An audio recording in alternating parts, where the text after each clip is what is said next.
সবসময় আটা ময়দা দিয়ে না খেয়ে এইভাবে কিন্তু দুধ সুজি দিয়েও পরোটা তৈরি করা যায়।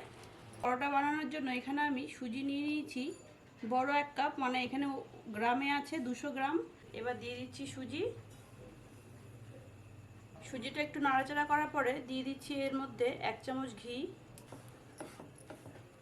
এর বেশি আর ভাজবো না। এখানে আমি যেহেতু এই বড় কাপের 1 কাপ সুজি নিয়েছিলাম, তাই 2 কাপ দুধ দিতে হবে।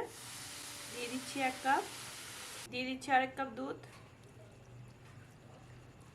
গ্যাসের ফ্লেমটা কিন্তু কোনো রকমভাবেই বাড়ানো যাবে না, লো ফ্লেমে রেখেই কিন্তু পুরোটা মেশাতে হবে। দুধ সুজির ডোটা কিন্তু ভালোই ঠান্ডা হয়ে গেছে, দেখুন হাত দিয়ে ধরা যাচ্ছে। এইভাবে কিন্তু আমি একে একে সব পরোটাগুলো বেলে নেব। পরোটাগুলো আমি এক এক করে ভেজে নেব। এভাবে একবার দুধ সুজি দিয়ে পরোটা তৈরি করে খেয়ে দেখুন, আশা করছি আপনাদের খুব ভালো লাগবে।